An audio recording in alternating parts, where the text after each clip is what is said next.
The Legacy of a Legend, a tribute to George Jones. A Fox 17 News special report.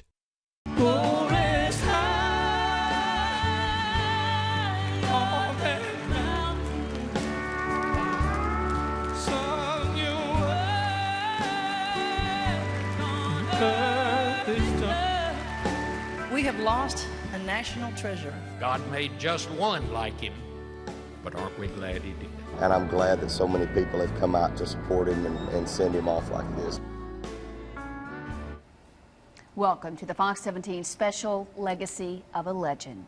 Over the next 30 minutes, we will take a look back at the life, the career, and the death of country music icon George Jones. Now, this past week certainly has been an emotional roller coaster for friends, family, and thousands of George Jones fans. On Wednesday night, Woodlawn Funeral Home here in Nashville hosted a private memorial service. And then yesterday, the Grand Ole Opry served as a gathering point for Jones' public memorial. It was attended by thousands, including several dignitaries and a lot of heartfelt musical performances. Well, it all started 1 week ago today when it was announced that Jones had died in the hospital. Immediately, everyone started talking about his long career, which began back in the 1950s. Jones had more songs make the charts than any other country music singer in history. And tonight, we take a look back at his 7 decades of music. She was hotter than a $2 bill. The Possum, born George Glenn Jones in 1931 in Texas, started singing and playing guitar when he was just 9 years old. What a legend.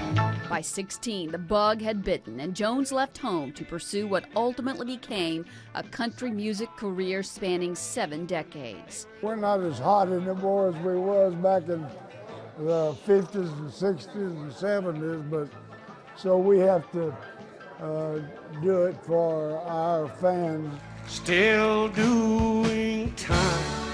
From well-known songs like Still Doing Time to Please stop loving her today.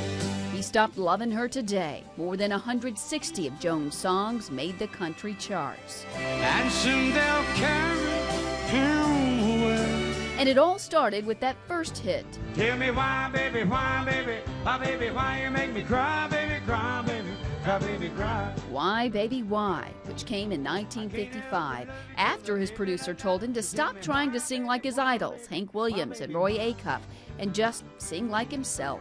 Back in my days, we could go in and record, and they left it up to us what we recorded, and we'd find our own material and by getting out and working for it, not being brought to it. What a good year for the roses.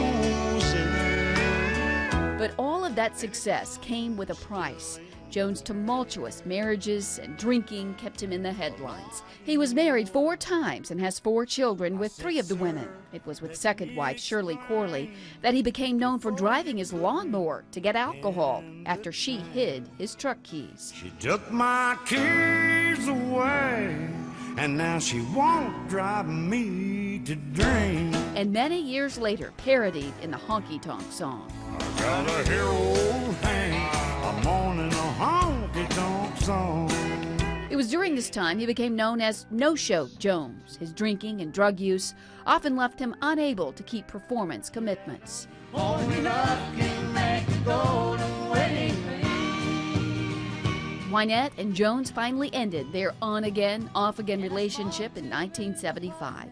And it was 4th wife and manager Nancy that Jones credits for saving him from alcohol and cocaine. For many years, the couple decorated their property in Franklin with a magnificent Christmas display, collecting food for the needy from all who came to see. The race is on and it looks like hard race, and the winner is on.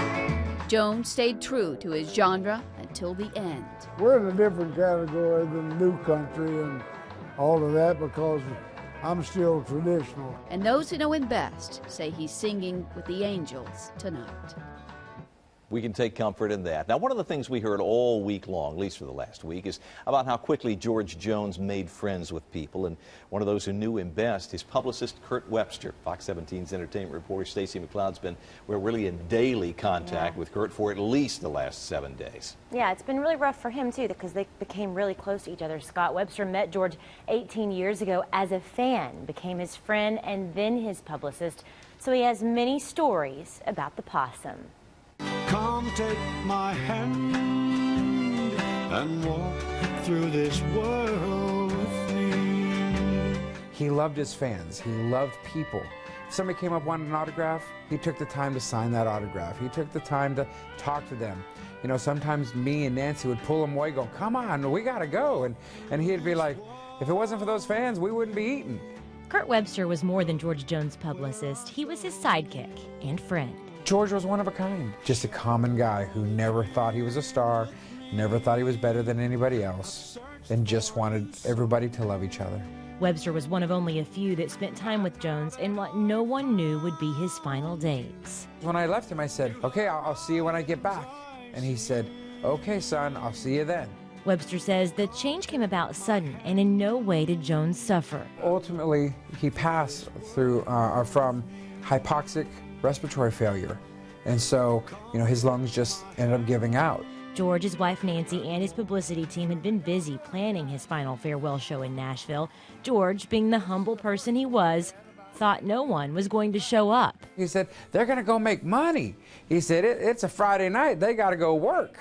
And I just started laughing. I said, George, okay. You know, when he was hard-headed, you couldn't tell him anything.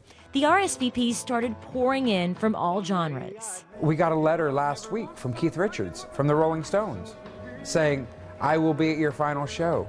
Webster says he'll never forget that smile, how happy Jones was to see so many people cared. Still yet, it wasn't until this past month that Jones started to realize how much he and his music were loved. He got a letter about a month ago from George Bush Sr.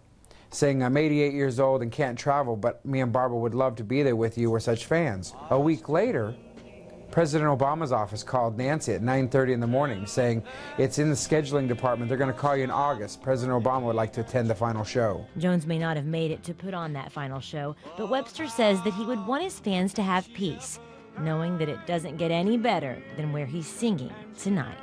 He's up there with Johnny Paycheck and Johnny Cash and all his friends, and he's looking down on us, and they're having a choir session right now. That sure is a nice thing to picture. Now, speaking of that final farewell show, many of you are asking. The family has not decided just yet what's going to happen with that special show. They have to talk to concert promoters, get everything worked out. As soon as they do, we're going to let you know. We've been together so long. It's hard. George Jones' widow Nancy talking exclusively with Fox 17 about what her late husband said on his final day and what he taught her.